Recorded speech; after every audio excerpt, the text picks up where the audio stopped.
हमारा ब्रह्मांड कितना बड़ा है। ख्रिस्त पूर्व 600 सालों तक हम मानते थे कि हमारी पृथ्वी गोल नहीं बल्कि समतल है। 16वीं शताब्दी तक इंसान मानते थे कि पृथ्वी हमारी सौरमाला का केंद्र है। परंतु आज मनुष्य ने हमारी सौरमाला और ब्रह्मांड के बारे में कई सारी चीजें जान ली है। हमारा सूर्य हमारी सौरमाला का केंद्र है और हमारे सौरमाला के ग्रह सूर्य की परिक्रमा करते हैं। परंतु हमारा ब्रह्मांड सच में कितना बड़ा है? क्या इसका कोई अंत है? क्या हम पूरे ब्रह्मांड का भ्रमण कर सकते हैं? यदि हाँ, तो उसमें कितना वक्त लगेगा? दोस्तों, आज हम जानने की कोशिश करेंगे कि हमारा ब्रह्मांड सच में कितना बड़ा है। तो हमारी पृथ्वी से शुरू करते हैं। हमारी पृथ्वी हमारे सौरमाला का हिस्सा है, जिसमें सूर्य केंद्र स्थान पर है। ऐसे अरबों सौरमाला मिलाकर हमारे आकाशगंगा बनती है। हमारी आकाशगंगा का नाम मिल्की वे है। सिर्फ हमारी मिल्की वे आकाशगंगा में सूर्य जैसे 100 अरब तारे हैं, जिसमें से कई सारे तारे हमारे सूर्य से काफी बड़े हैं। और हबल टेलीस्कोप की जानकारी से पता चला है कि ऐसी कम से कम 100 अरब आकाशगंगा हमारे ब्रह्मांड में है। परंतु वैज्ञानिकों के हिसाब से यह संख्या 200 अरब तक हो सकती है, जिसका मतलब हमारे ब्रह्मांड में 100 अरब गुना 100 अरब तारे हो सकते हैं। परंतु यह संख्या इतनी बड़ी है कि इससे हमें ठीक तरह से ब्रह्मांड की आकार की समझ नहीं आती।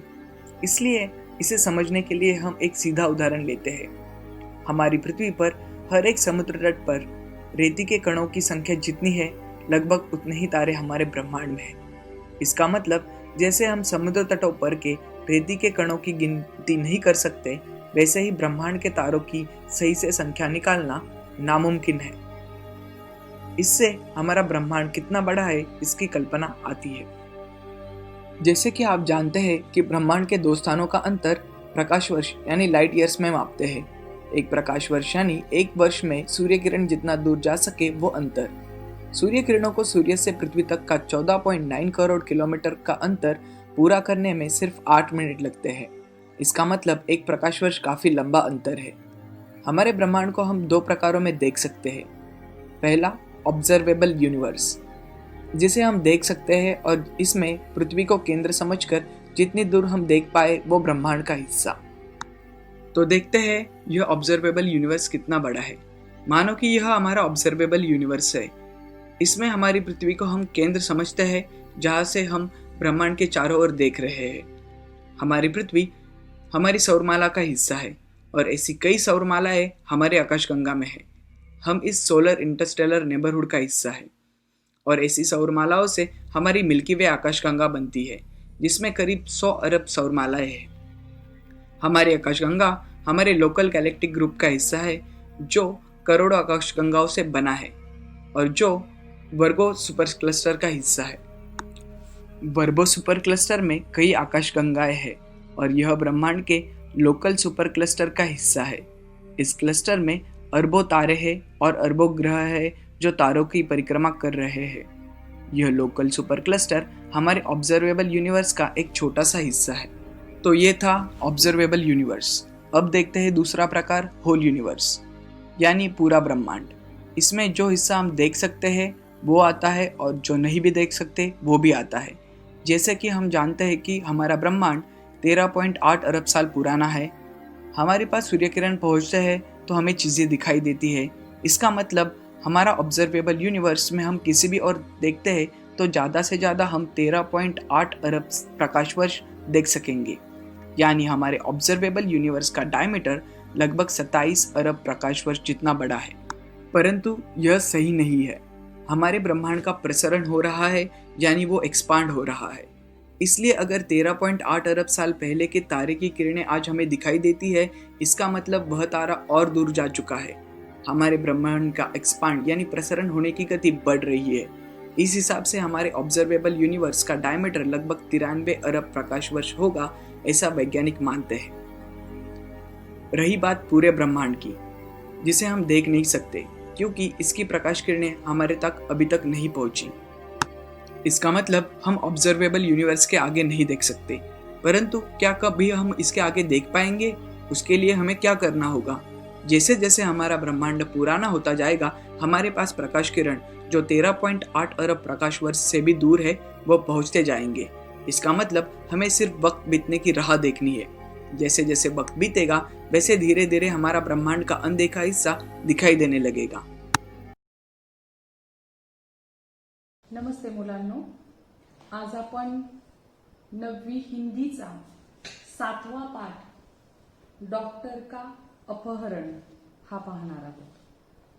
अपहरण या संदर्भामध्ये तुम्ही अनेक वेळेला टीव्हीवरती बातम्यांमध्ये, वर्तमानपत्रांमध्ये किंवा अनेक फिल्ममध्ये अपहरण का करतात, कसं करतात याविषयी अनेक स्टोरीज पाहिल्या असतील, ऐकल्या असतील।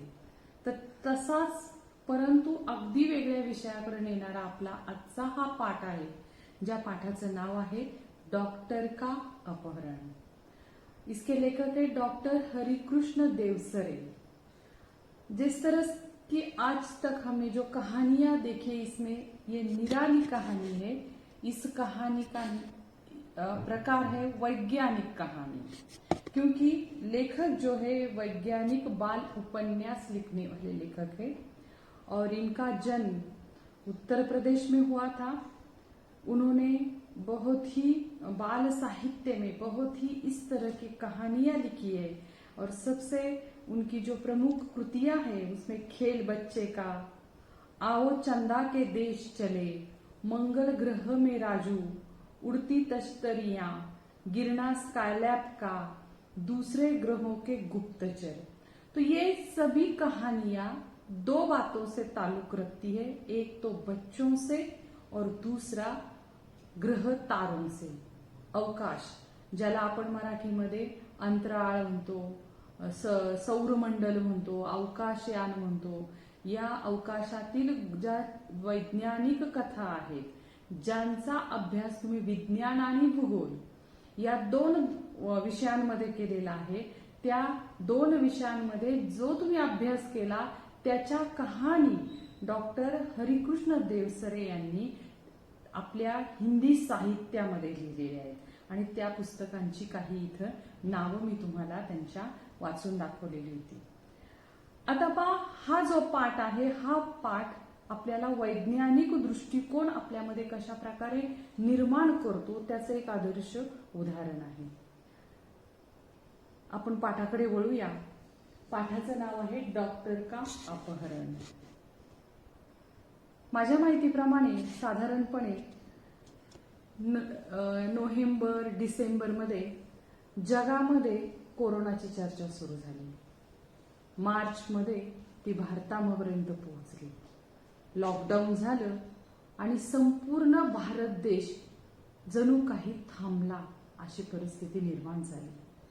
मग आपण सर्वांनी टीव्हीवरच्या बातम्यांमधून पाहिलेलं आहे की कशा प्रकारे कोरोनाचा लॉकडाऊन जाहीर झाला आणि भारतामध्ये उलथापालथ झाली। कामगार रस्त्याने निघाले, लॉकडाऊनमुळे लोकांना बाहेर पडता येत नव्हतं, बाहेर विनाकारण पडणाऱ्या लोकांवरती पोलीस लाठीचार्ज करत होते। काही ठिकाणी नाहक काहींना या कोरोनाला बळी पडावं लागलेलं होतं। डॉक्टर कशा प्रकारे विलाज करत होते, काही रुग्णांना विलाज मिळत नव्हता, उपचारापासून ते दूर राहत होते आणि या सगळ्यांचं एकत्रितपणे एक भयानक चित्र जगाच्या समोर पर्यायाने भारताच्या समोर आलं आणि त्यावेळेला दोन गोष्टींचा विचार प्रत्येक माणसाच्या मनात येत होता। पहिली गोष्ट म्हणजे माणसाने प्रगती केली, खूप खूप प्रगती केली। माणूस आज इतका प्रगतिशील झालेला आहे, मग त्याला कोरोना या रोगावरती औषध का सापडत नाही। आणि दुसरी गोष्ट, प्रत्येक माणूस एकाच व्यक्तीचा धावा करत होता आणि तो म्हणजे डॉक्टर। आणि आज आपण जो पाठ पाहणार आहोत तोही डॉक्टरांशी संबंधितच आहे, डॉक्टर का अपहरण।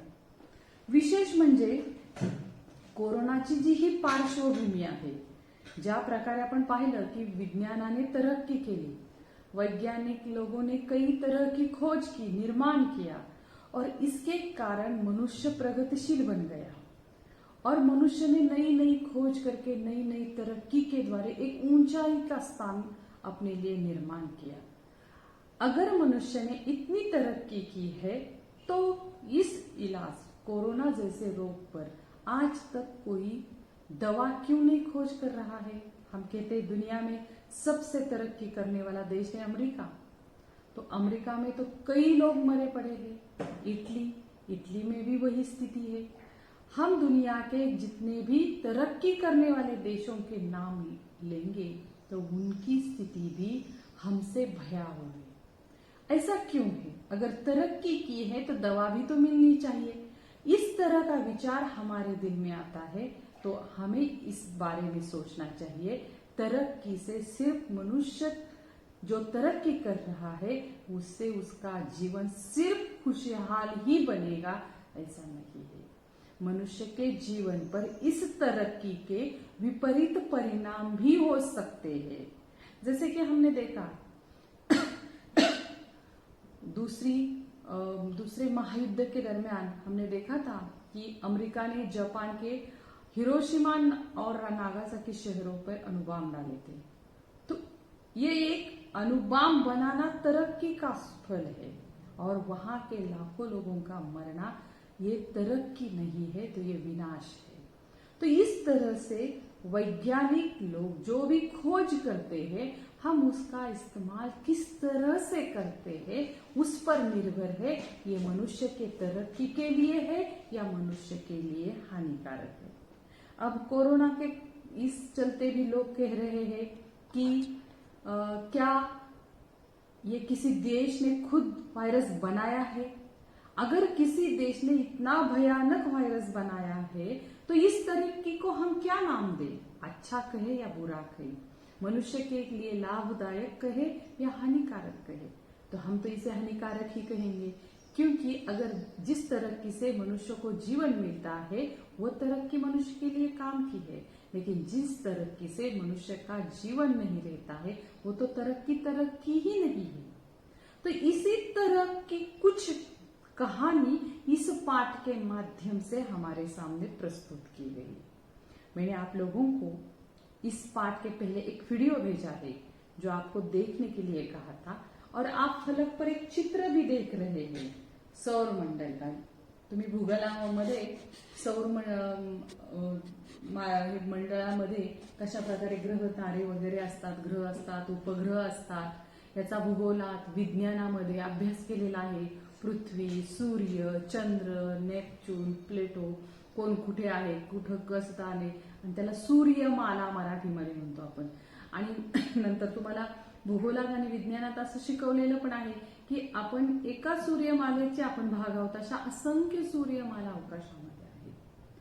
म्हणजे फक्त आपणच आहोत या सृष्टीमध्ये असं नाही, तर या सृष्टीमध्ये आपल्यासारखी आणखी दुसरी जीवसृष्टी असू शकते, अशी काही उदाहरणं काही प्रगतिशील देशाने संशोधन करून आपल्या समोर मांडलेली आहेत। आणि त्याचाच आधार, या दोन गोष्टींचा आधार आपल्याला ही कहाणी पाहण्यापूर्वी घ्यायचा आहे। एक म्हणजे माणसाने केलेल्या तरक्कीतून माणसाला फायदाच होतोय की तोटाही होतोय, आणि दुसरी गोष्ट म्हणजे या पृथ्वी तलावावर या सृष्टीमध्ये आपण फक्त एकटे नाही आहोत, तर आपल्यासारखा दुसऱ्या एखाद्या ग्रहावर मनुष्य वस्ती असू शकते।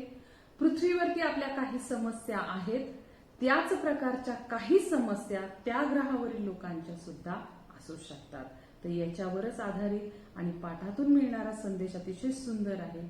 याच्यावर आधारित आजचा आपण पाठ पाहणार आहोत, डॉक्टर का अपहरण। कुछ महीनों पहले अपने डॉक्टर भटनागर के अचानक लापता हो जाने का समाचार पड़ा होगा। लापता होना यानी गायब हो जाना, समाचार का मतलब है खबर।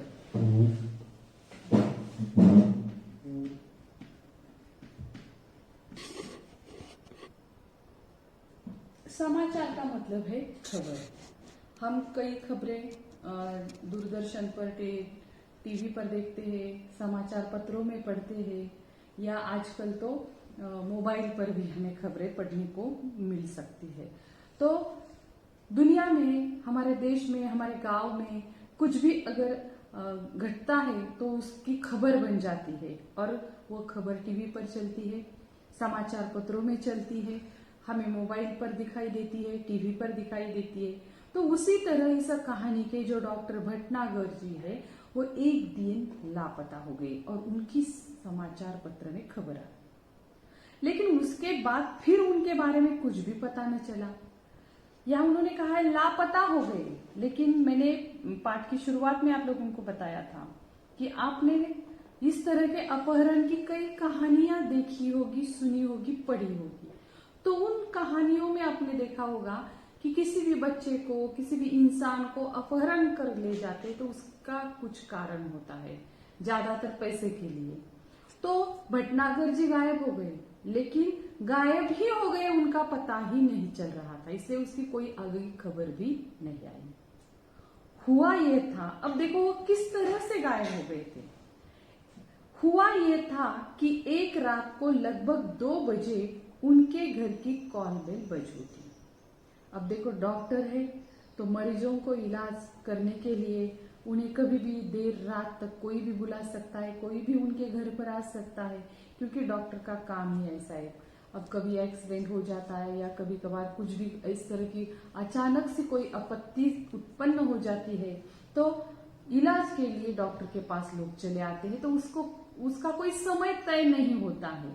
तो उसी तरह रात के 2 बजे डॉक्टर भटनागर जी के घर की बेल बजी थी। आदत के अनुसार डॉक्टर भटनागर उठ गए। उनकी पत्नी जागकर भी बिस्तर पर ही पड़ी रही, क्योंकि वह जानती थी कि ऐसा तो रोज ही होता है। अब घर वालों का आदत थी कि रात देर कितने भी बजे बेल बजेगी, डॉक्टर उठेंगे, अपनी बैग लेंगे और मरीज को देखने के लिए चले जाएंगे। तो डॉक्टर के घर के सभी सदस्यों को इसकी आदत थी। उनकी पत्नी को भी मालूम था कि बाहर जो कुछ भी आया होगा, कोई मरीज उसके रिश्तेदार होंगे, इसलिए उसने उठने का कोई कष्ट नहीं लिया। डॉक्टर भटनागर चले गए और वो फिर से सो गए। जब भी कोई मरीज सीरियस होता तब अस्पताल का चौकीदार उन्हें उठाने आ जाता। कभी रिश्तेदार आ जाते या कभी कभी उनके खुद के अस्पताल का चौकीदार उन्हें बुलाने आ जाता। अगर किसी को उन्हें घर बुलाकर ले जाना होता तो वो भी आकर उन्हें जगा देता। डॉक्टर भटनागर मरीजों की सेवा करना अपना परम कर्तव्य समझते थे, इसीलिए वो इसका बुरा न मानते बल्कि सहर्ष चले जाते। अब देखो ये जो भटनागर जी थे, ये भटनागर जी बड़े ही मशहूर डॉक्टर थे। मतलब हर डॉक्टर का ये कर्तव्य होता है, फर्ज होता है कि अपने मरीजों का अच्छे तरीके से इलाज किया करे, क्योंकि मरीजों के लिए डॉक्टर तो ईश्वर का रूप होता है। और इसी कारण डॉक्टर भटनागर जी हर मरीज का इलाज करने में अपना खुद का कर्तव्य समझते थे और बड़ी लगन से, सेवा से, रात के कितने भी बजे हो, देर कितनी भी हो, कितना भी समय क्यों न लगे, लेकिन वो मरीजों का इलाज अपने तन मन धन से किया करते थे। कोई उन्हें फीस दे या न दे, इसकी उन्हें कभी चिंता न थी, क्योंकि उन्होंने अपना कर्तव्य ही माना था हर मरीज का इलाज करना। तो इसलिए कभी कभार ऐसा भी हो जाता था, कोई अमीर हो तो फीस दे जाता था, कभी कभार ऐसा होता था कोई गरीब था, उसके पास पैसे नहीं थे, तो डॉक्टर भटनागर अपना कर्तव्य समझकर उसको उसकी फीस माफ कर देते थे। तो इस प्रकार से डॉक्टर भटनागर जी अपने पेशे को बड़े अच्छे तरह से निभा रहे थे। हर मरीज के लिए वो भगवान थे और इसीलिए बड़े मशहूर भी हो गए थे। इतना ही नहीं, अपने डॉक्टरी में उन्होंने बड़ी लंबी पढ़ाई करके एक अच्छा ओहदा प्राप्त कर लिया था। उस रात भी वो उठे और गाउन पहने ही दवाइयों का बैग उठाकर चले गए। आमतौर से होता यह था कि वो 1-2 घंटे में लौट आते थे, या फिर सवेरे होते होते तो अवश्य ही आ जाते थे, क्योंकि उन्हें अस्पताल समय से पहुंचने की आदत थी। तो उन्होंने कहा आमतौर पर क्या होता था, अगर रात को कोई इमरजेंसी हो, कोई बुलाने आता था तो डॉक्टर भटनागर चले जाते थे, इलाज करके फिर वापस आ जाते थे। कभी 1 घंटा लगता था, कभी 2 घंटे लगते थे। अगर कोई मरीज सीरियस हो तो रात भर वहां पर बैठे रहते थे डॉक्टर भटनागर जी, लेकिन सुबह सुबह जल्दी आते थे, नहा धोकर फिर से जाने के लिए सुबह तैयार होते थे, क्योंकि उनकी आदत थी उनके समय पर अस्पताल पर पहुंचने की। लेकिन उस दिन ऐसा नहीं हुआ, किंतु उस दिन जब देर सुबह तक डॉक्टर भटनागर नहीं लौटे तब उनकी पत्नी चिंतित हुई। पहले सोचा कि शायद मरीज की हालत गंभीर होगी, इसलिए देर लग गई होगी। अब हर रोज की तरह आज के दिन नहीं हुआ। सुबह जल्दी भी डॉक्टर भटनागर अस्पताल से नहीं आए तो उनकी पत्नी को थोड़ा सा निराला लगा। हर रोज की बात से कुछ अलग हो रहा था, तो उसने सोच रही थी कि आज डॉक्टर जी क्यों नहीं लौटे हैं। फिर उसने अपने आप को समझाया कि शायद कोई मरीज बहुत ही सीरियस होगा, अब डॉक्टर उन्हें छोड़कर तो नहीं आ सकते, इसलिए वहीं पर ही रुक गए होंगे। फिर ये भी सोचा कि हो सकता है आज सीधे अस्पताल ही चले जाए। हो सकता है किसी मरीज को देखने के लिए किसी आसपास घर, गांव, गली मोहल्ले या कहां पर भी चले गए हो और वहां से देर हो गई है इसलिए सीधे अस्पताल चले गए हो, घर पर आए ही नहीं हो। लेकिन जब मरीज उन्हें घर पर पूछने के लिए आने लगे तब उनकी हैरानी बढ़ गई। अब अगर डॉक्टर जी अस्पताल में सीधे जाते तो मरीज उन्हें पूछने के लिए घर पर नहीं आते, लेकिन जैसे ही सुबह हुए थोड़ी थोड़ी देर के बाद एक एक मरीज घर पर आकर पूछने लगा, डॉक्टर जी है, डॉक्टर जी है। कोई कहता है आज डॉक्टर जी अस्पताल में आए ही नहीं है। तब उनकी पत्नी को बड़ी चिंता होने लगी। उन्होंने मित्रों तथा कुछ अन्य संबंधियों को फोन किया और डॉक्टर साहब के बारे में पूछताछ की।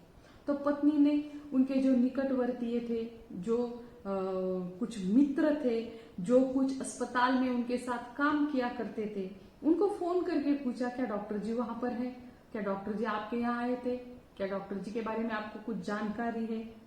किंतु कोई जानकारी नहीं मिली। कुछ देर के लिए वो ये मान बैठी कि शायद वे किसी दूर के गांव में गए हो और किसी कारण से जल्दी वापस ना आ पाए हो।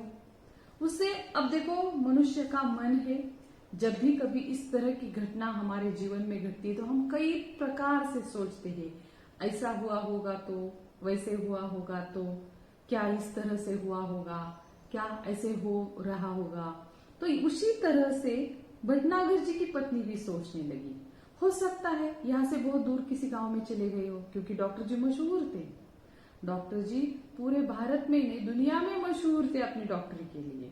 तो हो सकता है कुछ ऐसी इमरजेंसी आई हो जिसका इलाज सिर्फ डॉक्टर भटनागर जी ही कर सकते हैं और इसलिए उन्हें यहाँ से किसी दूसरे गांव जाना पड़ा हो, तो वहां से तो इतने जल्दी वो नहीं आ सकते। तो इस तरह की सोच पत्नी सोचने लगी, लेकिन डॉक्टर भटनागर जी नहीं आए। शाम तक भी जब डॉक्टर भटनागर नहीं लौटे तब उन्होंने पुलिस स्टेशन को फोन किया। अब देखो कल रात से जो भटनागर जी गायब हुए थे, आज रात तक नहीं आए तो पत्नी तो चिंतित होगी। फिर उसने सोचा अब देर करने में कुछ अच्छी बात नहीं है, तो उसने पुलिस स्टेशन को इत्तला कर दी कि कल रात से डॉक्टर भटनागर जी गायब है। डॉक्टर भटनागर का इस तरह गायब हो जाना पुलिस के लिए भी हैरानी का कारण बन गया। अब देखो आमतौर पर कुछ सामान्य लोग होते हैं, उनका गायब होना और जो कुछ सेलिब्रिटी होते हैं, इस तरह के मशहूर लोग होते हैं, उनके गायब होना, इन दोनों में कुछ फर्क है। क्योंकि डॉक्टर भटनागर जी का समाज के लिए बड़ा उपयोग है और वो मशहूर है, समाज की हानि हो सकती है वो न मिलने पर। इसीलिए पुलिस भी हैरान हो गई कि डॉक्टर भटनागर जी कैसे गायब हो गए हैं। चारों ओर खोज शुरू हो गई, वायरलेस से संदेश भेज दिए गए। आप लोग तो जानते हैं कि पुलिस के पास वायरलेस होता है और वहां से वो क्या करते हैं, हर पुलिस स्टेशन को वायरलेस पर अगर आप खबर डालते हैं तो वो खबर हर पुलिस स्टेशन पर, हर स्थान पर पहुंच जाती है और हर तरफ ये खबर फैल जाती है कि इस तरह का वर्णन का व्यक्ति गायब है या इस तरह के व्यक्ति के साथ कुछ हुआ है। डॉक्टर भटनागर के गायब होने का समाचार बिजली की तरह शहर भर में फैल गया। उनकी पत्नी खोज के लिए केवल इतना ही सूत्र दे सकी कि डॉक्टर साहब अपनी कार में नहीं गए हैं, क्योंकि सुबह जब डॉक्टर भटनागर जी की पत्नी उठी तो उन्होंने देखा उनकी कार तो वहीं पर थी। इसका मतलब है उन्हें ले जाने के लिए जो मरीजों के रिश्तेदार अपनी गाड़ी लेकर आए थे, हो सकता है भटनागर जी उस गाड़ी में चले गए। उन्हें लेने कोई गाड़ी आई थी जिसके बड़े पहियों के निशान उन्होंने सवेरे घर के बाहर सड़क और फुटपाथ पर देखे थे। पत्नी ने इतना ही बताया। पहली बात, डॉक्टर भटनागर जी अपनी गाड़ी नहीं ले गए हैं, और दूसरी बात, डॉक्टर भटनागर जी जिस गाड़ी में गए हैं उसके पहिया जो होता है उसके जो निशान होते हैं वो बाहर, घर के बाहर सड़क पर उन्हें दिखाई देते हुए बड़े बड़े थे। अपनी गाड़ियों से कुछ निराले और बड़े बड़े थे। जाहिर था कि डॉक्टर साहब किसी ट्रक या बस में गए। तो देखो, डॉक्टर भटनागर की पत्नी ने इतना ही बताया था कि सामान्यतः हम देखते हैं डॉक्टर लोग या हम भी कभी बाहर जाते हैं तो हमें आने जाने के लिए जो गाड़ी होती है जिसे हम 4 व्हीलर कहते हैं, उसके पहिए जो होते हैं और ट्रक जैसे जो बस जैसे जो वाहन होते हैं उनके पहिए जो होते हैं, इसमें फर्क रहता है। छोटे वाहन के पहिए छोटे होते हैं और बड़े वाहन के पहिए बड़े होते हैं। तो यहाँ पर उन्होंने बताया कि डॉक्टर भट ये एक दूसरी बात अचरज की थी कि डॉक्टर भटनागर अपनी गाड़ी नहीं ले गए हैं, और दूसरी बात ये अचरज की थी जिस गाड़ी में गए हैं उसके पहिए बड़े बड़े बड़े हैं, जैसे ट्रक के या बस के। मोहल्ले वालों से पूछताछ करने पर भी कोई जानकारी न मिली। आप लोगों को मालूम है कि ऐसी कोई भी घटना घटती है तो पुलिस आसपास के लोगों से अक्सर क्या करते हैं, पूछताछ करते हैं। तो वहां के मोहल्ले में आकर पुलिस लोगों ने पूछताछ की, लेकिन उनसे भी कुछ जानकारी न मिल सकी। घर घर जाकर पुलिस ने पूछा, क्या रात को किसी ने गाड़ी की आवाज सुनी थी, किसी ने खिड़की से झांक कर देखा था, बाहर कौन आया था, कैसी गाड़ी थी, क्या आपने कोई आवाज सुनी? लेकिन हर किसी का जवाब यही था, हमने कुछ नहीं देखा, हमें कुछ नहीं मालूम। फिर भी पुलिस ने वायरलेस से ये सूचना भी जारी कर दी कि कहीं किसी एक्सीडेंट के बारे में जानकारी मिली तो सूचना तुरंत दी जाए। अब देखो, पुलिस है तो उनका काम करने का अपना एक तरीका होता है। पहले तो अगर कोई गायब हो जाता है तो पहले तो क्या करते, आसपास के लोग घर वालों से पूछताछ करते, कहाँ जाने वाले थे, कहीं पर जाने वाले थे, क्या काम था या कोई कार्यक्रम था, और वहां पर जाकर वो क्या करते, पूछताछ करते। अगर पहले 1-2 दिन में इंसान नहीं मिलता है तो फिर क्या कोई कहाँ पर एक्सीडेंट हो गया है, वहां कोई गुमशुदा लाश मिल गई है, तो इस तरह से भी वो क्या करते हैं, पूछताछ करते हैं। तो डॉक्टरों के बारे में इस तरह की शंका उनके दिल में पैदा हो गई और उन्होंने एक्सीडेंट के बारे में खोज करना शुरू कर दी, लेकिन वहां पर भी उन्हें कुछ नहीं मिला। कई दिन बीत गए, कोई सूचना नहीं मिली। चूंकि डॉक्टर भटनागर का कोई शत्रु भी न था, इसलिए शंका करना व्यर्थ था कि उनकी हत्या कर दी गई है। अब देखो, डॉक्टर भटनागर के बारे में पुलिस का जो तरीका है खोज करने का हर किसी के बारे में, उस तरफ वो जाने लगी। पहली बार उन्होंने मोहल्ले वालों से, घर वालों से पूछताछ की, वहां पर भी कुछ नहीं मिला। फिर उन्होंने वायरलेस पर सूचना डाल दी, वहां से कुछ खबर बात नहीं आई। फिर उन्होंने एक्सीडेंट का भी पहलू देखा कि वहां पर किसी का एक्सीडेंट हो गया है, वहां पर से भी कुछ सूचना नहीं मिली। तो फिर उन्होंने घर वालों से पूछा कि क्या डॉक्टर भटनागर जी का कोई शत्रु है, जिसके शत्रुत्व के कारण उनकी हत्या भी हो सकती है। लेकिन डॉक्टर भटनागर इतने मशहूर थे, लोगों के काम आने वाले थे, उनका कोई भी शत्रु नहीं था। पुलिस अब केवल 2 ही सूत्रों पर विचार कर रही थी। एक यह कि कुछ गुंडों ने उन्हें छिपा लिया हो, जिसे हम अपहरण कहते हैं, और सब उनकी पत्नी से मोटी रकम की मांग करें। तो उन्होंने ये पहलू कहा कि पहली बात यह है कि 2 ही बातें हो सकती है। उसमें पहली बात यह है, कुछ गुंडों ने उनका अपहरण किया होगा, उन्हें पकड़ कर ले गए होंगे और अब वो उनकी पत्नी से मोटी रकम की मांग करेंगे। और दूसरी बात यह है, हो सकती है, दूसरी है कि कोई डाकू दल उन्हें किसी डाकू का इलाज कराने के लिए ले गए हो। अब डाकू लोग हैं, डकैती करते हैं, चोरी चक्कर करते हैं, तो कभी कभार पुलिस से उनकी मुठभेड़ हो जाती है, तो उसमें किसी को गोली लगती है, किसी को चोट लगती है। तो अगर ये इलाज के लिए अस्पताल में आते हैं तो फिर पुलिस पकड़ लेंगे, इसलिए डाकू लोग तो अस्पताल में आकर अपना इलाज नहीं करते। तो ज्यादातर क्या होता है, किसी डाकू का अगर इलाज करना हो तो क्या करते, किसी डॉक्टर का अपहरण करके उसे ले जाते हैं। तो इस तरह से कई घटना पहले भी हो चुकी थी।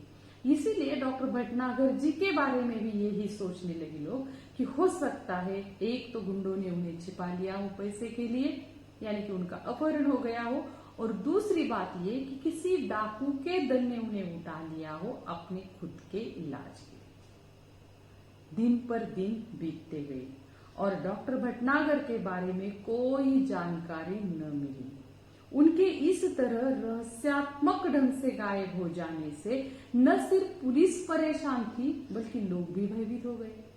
अब देखो, जब भी कभी हमारे आसपास इस तरह की घटना घटती है तो हम भी भयभीत हो जाते हैं। जैसे कि अब कोरोना मतलब हर किसी को लगता है कि मुझे भी हो सकता है, वो डर डर के जी रहा है, क्योंकि आजकल तो ये घटना हर तरफ हमें दिखाई दे रही है।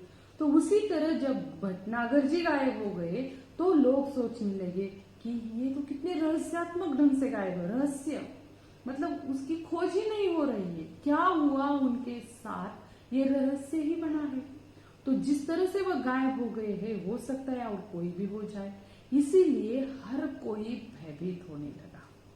यही कारण था कि डॉक्टर भटनागर के गायब होने का समाचार केवल एक ही बार छापा गया और बाद में भय का वातावरण बन जाने के डर से उसे दबा दिया गया।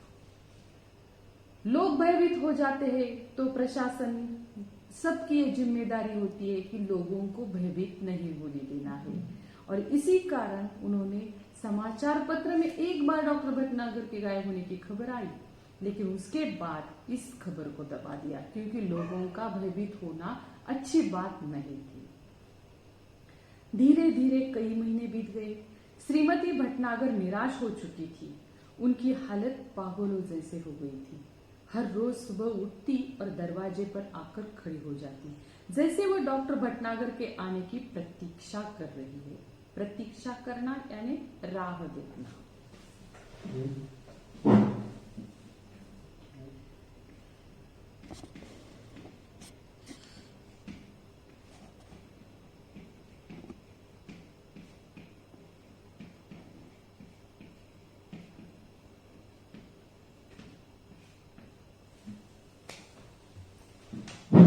तो डॉक्टर भटनागर की पत्नी जो थी वो निराश हो रही थी, क्योंकि दिन ब दिन डॉक्टर भटनागर नहीं मिल रहे थे। उनकी हालत पागलों जैसी हो गई थी कि न जाने उनके साथ क्या हो गया है। वो हर रोज सोचती क्या वो जीवित भी है या नहीं है, और इसी डर से उसकी हालत पागल जैसे हो गई थी। हर सुबह उसे लगती तो आज तो डॉक्टर भटनागर जी लौट आएंगे। सुबह होते ही उठती थी और दरवाजे पर जाकर उनकी राह देखती थी, उनकी प्रतीक्षा कर रही थी। उनकी राह देखना, प्रतीक्षा करना का मतलब है राह देखना, इंतजार करना। कई महीने बाद एक दिन श्रीमती भटनागर ने दरवाजे पर फिर से वैसे ही गाड़ी के पहियों के निशान देखे। कई महीनों बाद कहा, कई दिनों बाद नहीं, कई महीने लौट गए। और कई महीनों के बाद एक दिन सुबह जब भटनागर जी की पत्नी उठी और दरवाजे से बाहर चली गई तो उसने देखा कि उसी तरह के बड़े बड़े गाड़ी के पहियों के निशान आज भी उसके आंगन में थे, जैसे भटनागर जी गायब हुए थे उस दिन हुए थे। उन्हें लगा कि शायद डॉक्टर साहब आए थे, लेकिन कहाँ है। उन्होंने तुरंत पुलिस को सूचना दी। खोज जारी हो गई। पुलिस का एक दल उनके घर पर भी आया। उसने गाड़ी के निशान देखे, लेकिन उन निशानों को देखकर कुछ भी अंदाजा लगाना कठिन था। जैसे ही भटनागर की पत्नी खड़ी दरवाजे पर गई, उसने गाड़ी के पहियों के निशान देखे। उसे लगा भटनागर जी आए। उसने उसे सब घर में ढूंढ लिया, आसपास देखा, लेकिन भटनागर जी कहाँ है, वो तो नहीं थे। फिर ये निशान कैसे? तो उसने तुरंत पुलिस को फोन किया। पुलिस की गाड़ी भी आ गई, पुलिस लोग भी आ गए। उन्होंने फिर से उस पूरे परिसर में खोज करना शुरू कर दिया और पुलिस के घर आते ही आसपास सब तरफ देखा, उस निशान को देखा। उस निशान को देखते ही उन्हें इस बात का तो पता चला कि ये निशान पहले निशान जैसे ही है, लेकिन उससे कुछ अंदाजा नहीं लगा जा सकता था कि डॉक्टर भटनागर जी कहाँ है, कहाँ गए हैं, कहाँ से आएंगे। इस तरह से वो कुछ भी नहीं सोच सकते थे। हाँ, एक सीढ़ी अवश्य। देखो, डॉक्टर भटनागर जी नहीं आए थे, लेकिन दरवाजे पर कोई एक सीढ़ी छोड़कर गया था जो लिफाफे में बंद थी और उस पर श्रीमती भटनागर जी का नाम लिखा था। उस सीढ़ी को तुरंत सुनने की व्यवस्था की गई। सीढ़ी बजते ही सभी लोग हतप्रभ रह गए। हतप्रभ रहना यानी कि स्तब्ध रहना।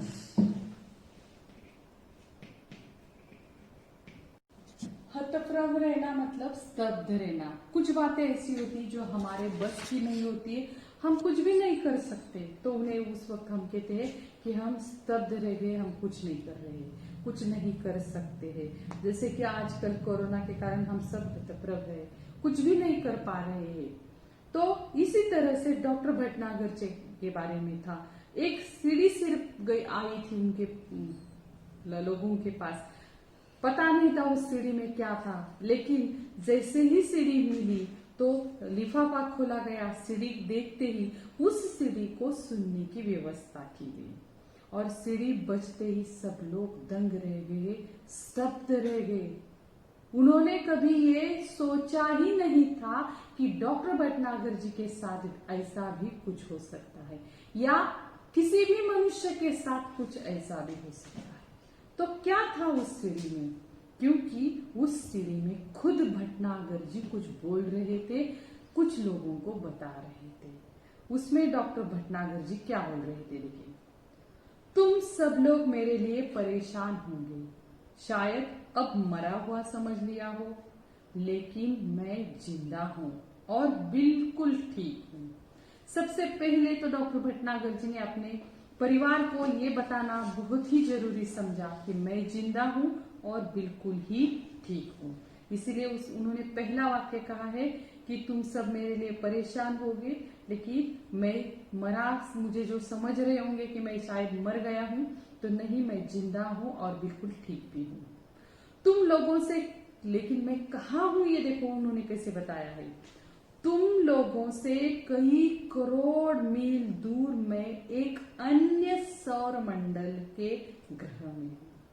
अब देखो भटनागर जी थे कहां पर? उन्होंने कहा है कि मैं तुम लोगों से करोड़ों मील दूर, मैं एक अन्य सौर मंडल के ग्रह में हूं। अब आप लोगों की समझ में आ गया होगा कि मैंने ये चित्र क्यों बनाया है। आप लोगों को मैंने मराठी में बताया था, मी तुम्हाला एक व्हिडिओ पाठवलेला होता, त्या व्हिडिओमध्ये मी तुम्हाला हे सांगितलं होतं की कशा प्रकारे सौरमाला असते आणि आपल्या अवकाशामध्ये अशा असंख्य सौरमाला आहेत आणि त्याच्यामध्ये असंख्य ग्रह आहेत, तारे आहेत। जसं आपल्या सौरमंडलमध्ये सूर्य, पृथ्वी, चंद्र, ग्रह, त्यांचे उपग्रह आहेत, त्याच प्रकारे अन्य सौरमाला देखील आहेत। आणि भटनागर जी त्यांनी अंतर सांगितलेलं आहे पहिल्या ठिकाणी। ते काय म्हणले कि मैं यहां से करोड़ों मील दूर, इस सौर मंडल से करोड़ों मील दूर पर जो दूसरा सौर मंडल है, उस दूसरे सौर मंडल के एक ग्रह पर हूं। जिस तरह से हमारे सौर मंडल में पृथ्वी है, हमारा अपना ग्रह, उसी तरह दूसरे सौर मंडल में एक दूसरा ग्रह है जिन लोगों का, उस ग्रह पर मैं हूं। हम धरती वाले सोचते हैं कि शायद दुनिया में जो कुछ है वो हम ही है। हम हमेशा क्या सोचते हैं, हमें ऐसा लगता है कि धरती में, अब हम तो आप छात्र हैं, पढ़े लिखे लोगों को ये मालूम है क्योंकि उन्होंने भूगोल में, विज्ञान में पढ़ा है कि इस सृष्टि में सिर्फ अकेले हम नहीं है। अक्सर हम खबरों में पढ़ते हैं, सुनते हैं, आपण नेहमी पाहतो की मंगळावरती जीवसृष्टी असणार, चंद्रावरती माणूस राहू शकणार, अन्य ग्रहावरती देखील लोकवस्ती असू शकते, आपल्यासारखी मनुष्य वस्ती असू शकते। हा, तो माणूस आपल्यापेक्षा थोडा वेगळाही असू शकतो, त्याची राहण्याची पद्धत थोडी आपल्यापेक्षा वेगळी असू शकते। तर या प्रकारचे बातम्या किंवा ह्याच्यातून आपण विज्ञान कथांमधून आपण ऐकलेलं आहे, वाचलेलं आहे। परंतु त्यांचं असं म्हणणं आहे, सर्वसामान्य माणसाचा मात्र असा ग्रह असतो की या सृष्टीमध्ये, या सौरमंडळामध्ये आपण पृथ्वी हा एकच ग्रह असा आहे की जिथे जीवसृष्टी आहे आणि तिथे फक्त आपणच राहतो। हम धरती वाले सोचते हैं कि शायद दुनिया में जो कुछ है वो हम ही है, लेकिन इस ब्रह्मांड में तो हमारे सूर्य जैसे न जाने कितने सूर्य है और सभी के अपने अपने ग्रह है। मी तुम्हाला जो व्हिडिओ अगोदर या लेसनच्या अगोदर पाठवला तो याचसाठी, जर तो व्हिडिओ तुम्ही नीट समजून घेतला असेल तर आता भटनागर जी जे सांगतायत ते सुद्धा तुम्हाला समजलं असेल। की करोडो दूर दुसरी सौरमाला, त्या सौरमंडलमध्ये दुसरा सूर्य, तिथे असणारे दुसरे ग्रह आणि त्या ग्रहावरती भटनागरजी कसे पोहोचले किंवा पोहोचू शकतात, ही शक्यता तुम्ही लगेच स्वीकारू शकता जर तुम्ही तो व्हिडिओ नीट ऐकला असेल, पाहिला असेल तर भटनागरजींनी सांगितलंय की मी करोडो मैल दूर तुमच्यापासून दुसऱ्या एका सौरमंडलामधल्या एका ग्रहावरती आहे। हम धरती वाले सोचते हैं कि दुनिया में, इस ब्रह्मांड में सिर्फ हम ही है। हम धरती वाले ये सोचते हैं कि सूर्य बस एक ही है जो हमारे धरती पर से दिखाई देता है, हमारे धरती के लिए ही रोशनी डालता है। लेकिन इस ब्रह्मांड में ऐसे कई सूर्य हैं, इस ब्रह्मांड में ऐसे कई ग्रह हैं जहां पर हम जैसे लोग रह सकते हैं या रहते हैं। उन ग्रहों पर दुनिया बसी है और हमसे वे लोग कई गुना ज्यादा उन्नतिशील है। अब देखो यहाँ पाठ की असल बात आती है। उन्होंने क्या बताया है कि उन ग्रहों पर भी दुनिया बसी है और वे जो लोग हैं वे हमसे भी ज्यादा उन्नतिशील है, हमसे भी ज्यादा तरक्की उन लोगों ने की है। मुझे यहाँ आकर अपने परिवार, मित्रों, देश और पृथ्वी से दूर का दुख तो बहुत ही ज्यादा है। देखो जहां पर भटनागर जी गए थे वो एक अनोखा देश अपने आप में था, एक अनोखा ग्रह था, एक अनोखा सौरमंडल था, लेकिन फिर भी वहां जाकर हर किसी को अपना घर, अपने लोग, अपना प्रदेश प्रिय होता है। भटनागर जी कहते हैं मुझे यहाँ आते ही अपने परिवार की याद आती है, मित्रों की आती है, मेरे अपने देश की आती है, मेरे अपने पृथ्वी की आती है। मुझे दुख तो होता है क्योंकि मैं आप सभी से क्या हूँ, दूर हूँ, लेकिन इस बात की खुशी है कि मेरा यह भ्रम जाता रहा कि दुनिया में सिर्फ हम ही है। उन्होंने कहा लेकिन यहाँ आने की एक ही बात की मुझे खुशी है कि ये मैंने जान लिया है कि दुनिया में हम सिर्फ अकेले नहीं है पृथ्वीवासी, हमसे भी अलग ग्रह पर लोग रहते हैं। मुझे उम्मीद है कि पृथ्वी के लोग मेरी इस बात से कुछ सबक लेंगे। उन्होंने कहा है मैंने जो ये सीडी भेजी है, इससे मैंने जो ये बात आप लोगों को बताई है, इससे आप लोग ये सबक लेंगे। उम्मीद करता हूँ आप भी समझ लेंगे कि दुनिया में सिर्फ, इस सृष्टि में, इस ब्रह्मांड में सिर्फ हम ही नहीं है, हम जैसे अन्य भी कोई है। तो देखो बच्चों, आज हमने इस पाठ में क्या देखा है, एक डॉक्टर भटनागर नामक डॉक्टर है जिनका अपहरण हुआ है और उनका अपहरण पृथ्वी पर से किसी ने नहीं किया है, तो अन्य ग्रह से कोई आकर उनका अपहरण करके उन्हें ले गए।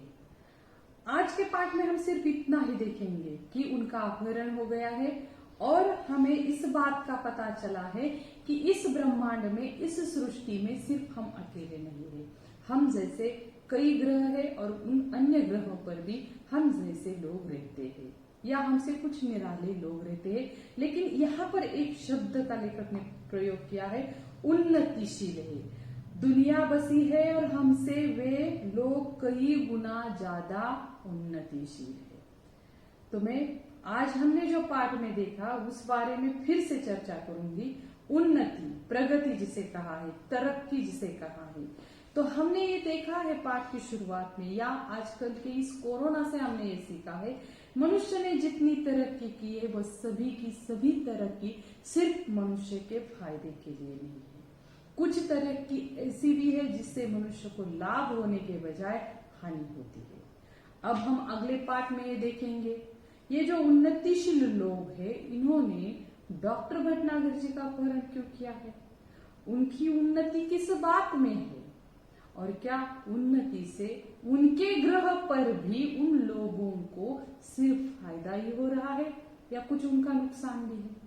तो इस बारे में हम अगले तासिका को इसी पाठ में चर्चा करेंगे। Thank you.